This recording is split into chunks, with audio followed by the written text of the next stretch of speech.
Now we will move on to our next presentation, which is from Christo, who will be speaking on influencing planetary evolution through the power of non-dual metaphysics.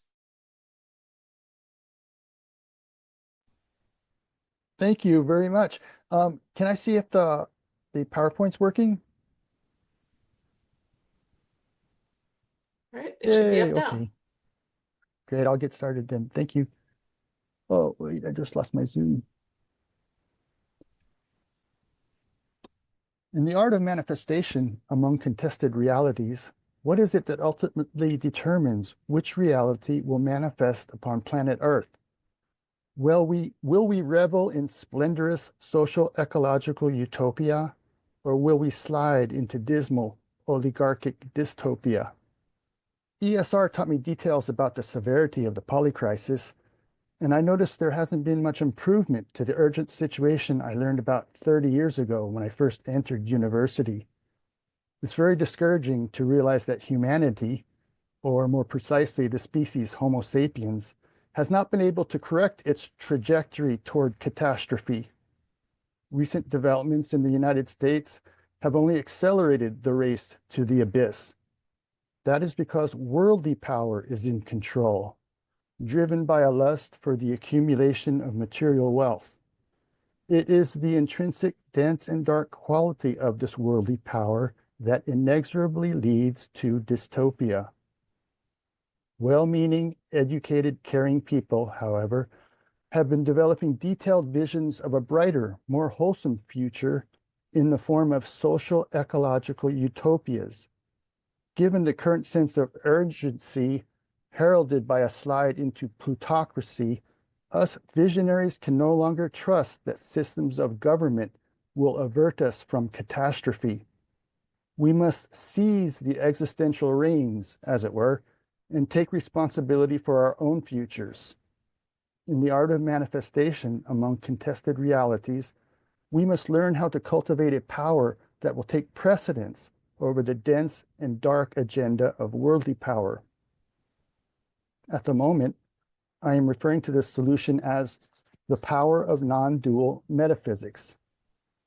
The basic tenet is that the generative power which animates the universe is identical to the generative power that flows through each of us as the gift of life. How do we access and harness this universal power to summon forth our preferred social ecological utopias? This contemporary issue is the foundation of my coming research study in the East-West Psychology doctoral program. My proposed research study is modeled upon the prototypal research study developed by Sri Aurobindo. Slide, please.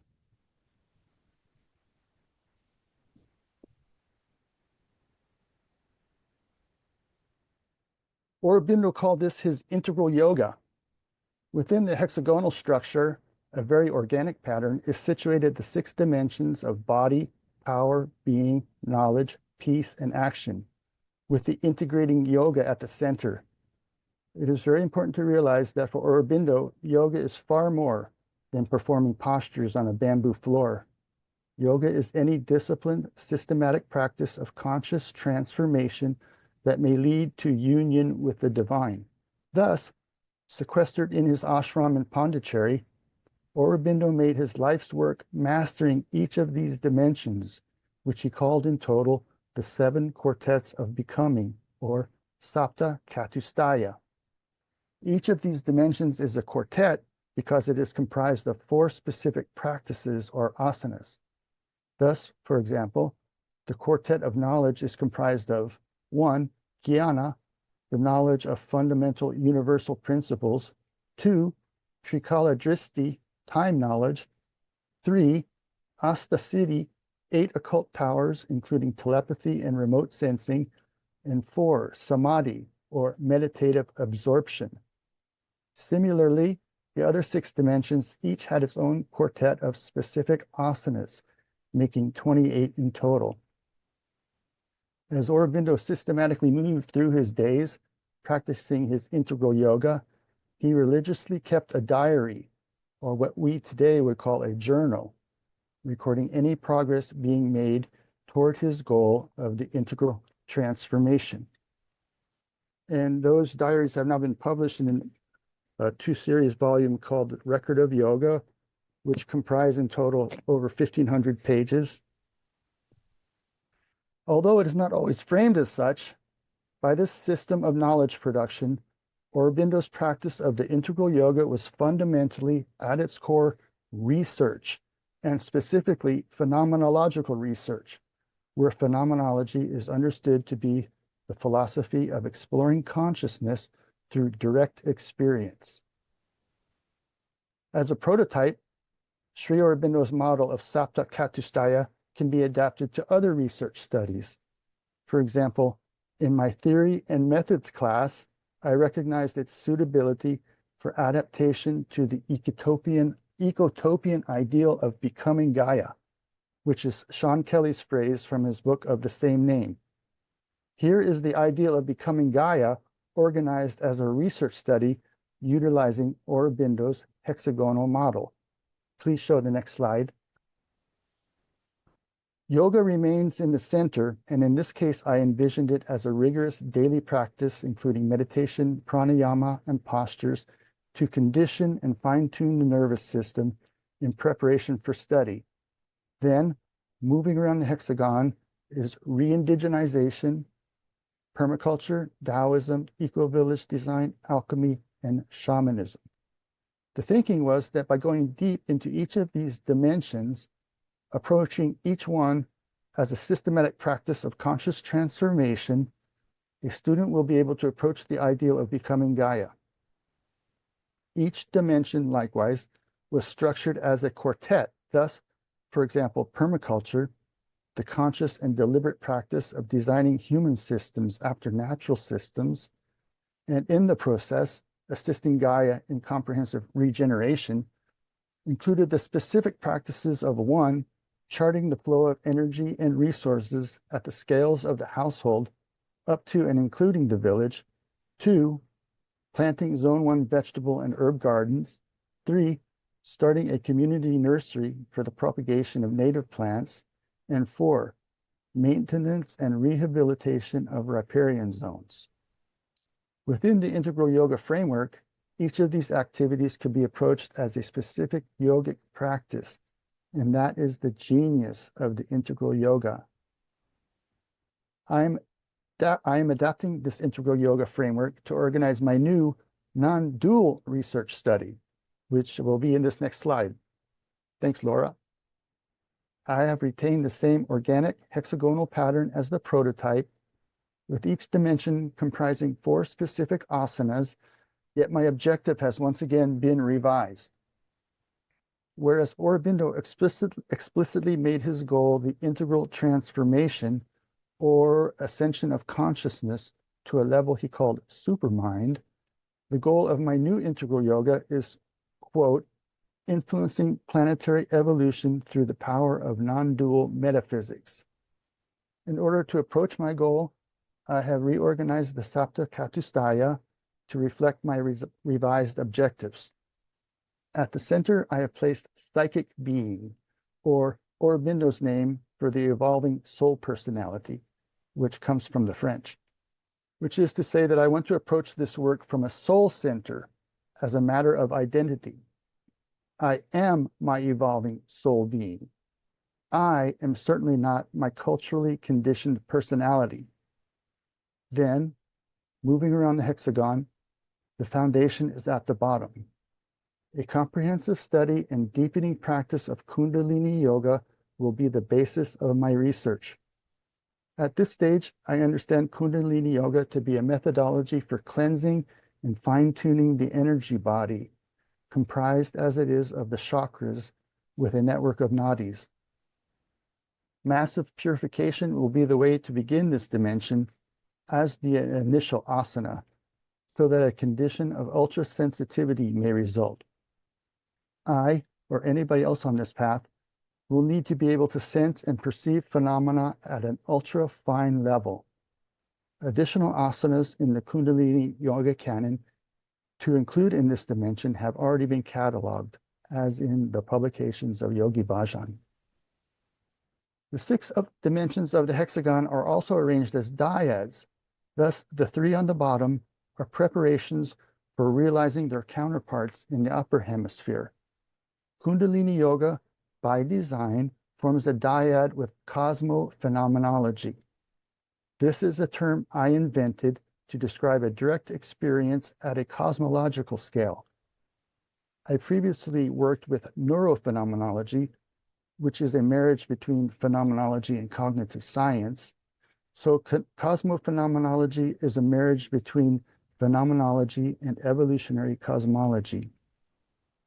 It is precisely the ultra-sensitivity attained through Kundalini Yoga, perceiving from an enlivened energy body, that enables the possibility of cosmophenomenology. Potential asanas to include in this cosmo dimension are: 1, learning how to perceive the ongoing expansion of the universe, which is happening right in front of our noses, opening up novel fields of potential in which to plant seeds of intention. 2, forming a personal devotional relationship with Shakti, the universal power of creation, also existing as a deity. 3, practicing heliocentric awareness, which means perceiving from the position of the sun. And 4, identification with the galactic center, with what the ancient Maya called Hunab-Ku. Moving around the circle, the next dyad is Vishisht Advaita-Cosmopsychism. Vishisht Advaita, as an offshoot of Advaita Vedanta, the ancient philosophy of non-duality, examines closely the relationship between the one and the many. Scholarship in this ancient discipline will enable deeper comprehension of cosmopsychism, a contemporary study of the metaphysics of non-duality, which is currently being discussed vigorously in the scholarly journals. One of the asanas for cosmopsychism could be participating in this scholarly discussion through publication. Another asana could be learning how to perceive keenly the distinction between existential monism and qualified monism, or recognizing the difference between the one as exclusive reality or the one and the many possessing equal legitimacy as ontological ultimates. Another asana could be practicing experiencing the self as the absolute and then rotating to perceive the absolute as the self. Whatever else is developed as practice, this dyad assumes an extensive scholarly component. The next dyad is quantum consciousness-astral projection. There is a rich literature developing relating quantum mechanics and consciousness, and it will be a satisfying endeavor exploring this literature. Bohm's idea of the implicate order as the origin of the explicate order of the phenomenal reality of our everyday experience suggests, as an initial thesis, that summoning forth our preferred social ecological utopias begins with consciously influencing reality at the micro level of quantum mechanics. How this influence may be organized as asana is not yet clear to me, since I have not yet entered deeply into the reading, so any suggestions at this stage are most welcome.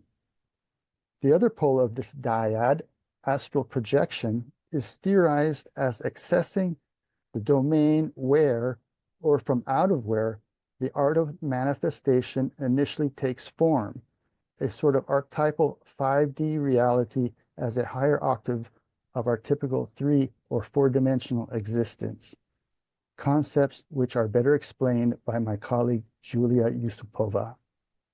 Since astral also refers to the body that travels in dreams, this suggests that we can learn how to dream the initial forms of our preferred realities into existence through mastering the asana of lucid dreaming.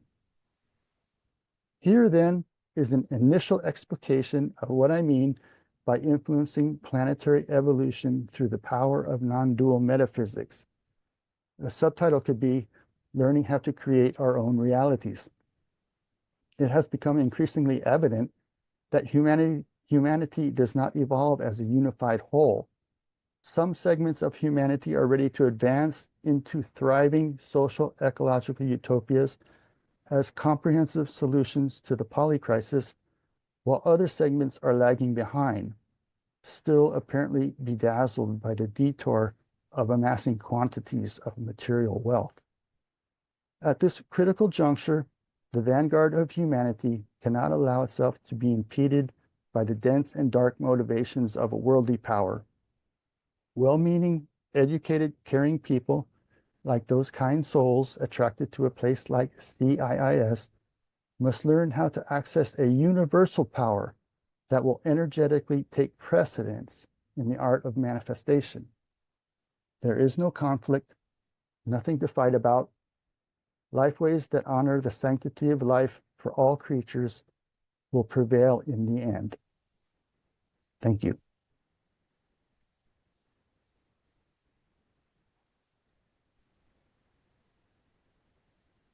Thank you, Christo.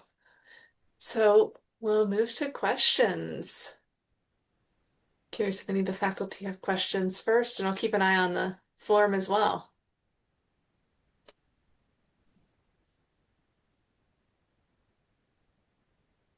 Right.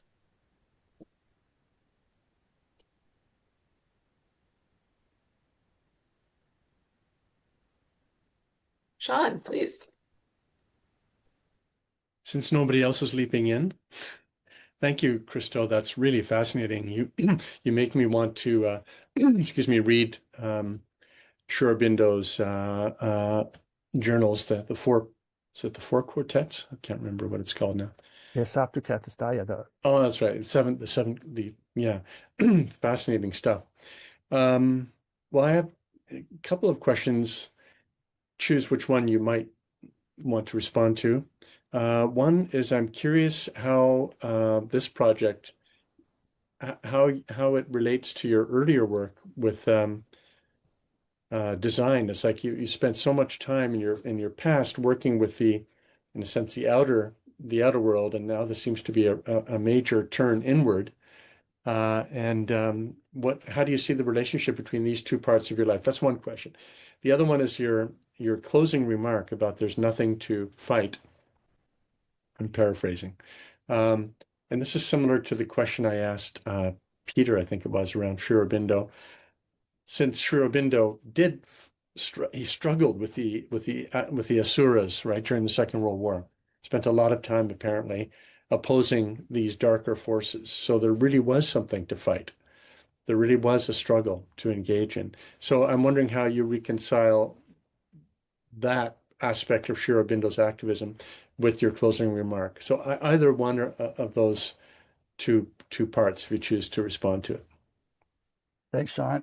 I was proud to reference your book in the presentation. Thank you. And my earlier work, I was fascinated with eco-village design, and my first dissertation was entitled "Designing for Consciousness." You use neurophenomenology to in the process of designing spaces that actually enhance consciousness, but I never found a way to get paid for that. So I've returned back to school, and I've just been so blessed to be part of this CIIS community. And I've kind of grown beyond, academically grown beyond where my colleagues were at eco-village design. But I haven't lost that altogether. And the next step in our assignment in this class, in imagining our futures, I'm envisioning a Gaia Academy where this kind of education can take place. And that Gaia Academy will be situated on an eco-village designed according to my designing for consciousness principles. And so that ties in with the second question about not fighting. Aurobindo, yeah, he ended up in jail because he was fighting the British. But I specifically want to approach that as in my process because I don't want it to, it's because it's a non-dual reality. I don't want it to be seen to be pitted Republicans against Democrats or this group against that group. There's nothing to fight about. The non-dual reality means that the universal power will take precedence over the worldly power. That's it. There's fighting in the worldly power because that is its very nature. But in a non-dual reality, there will be nothing to fight about. So I can even take it a step further. I kind of experience, I envision. Do you remember the in Plato's Republic, the guardians? So I've pictured the guardians as having these access to this universal power that they can manifest their visions, or the visions of an evolving universe, uh, to take precedence over the worldly power, the struggle that happens when people start accumulating material wealth, and then they have to fight each other. And I, that's a basic question answer. Oh, thank you, Christo. Yeah, just to be clear, I totally respect those who are committed to, well, nonviolence, non-oppositional thinking, uh, and so on. But just Sri Aurobindo, in his later career, it was actually during the Second World War, he took an explicit stand and did the mother and the ashram against the Nazis. Just so there was an active struggle against that on the part of the Sri Aurobindo and his community, even though it was done from the subtle planes, as part of the yoga. But that's what I was referring to. But I bow to your position, and I wish you best of luck and look forward to seeing how it unfolds. Thank you, Christo. Thank you, Sean. Thank you, Sean. Thank you.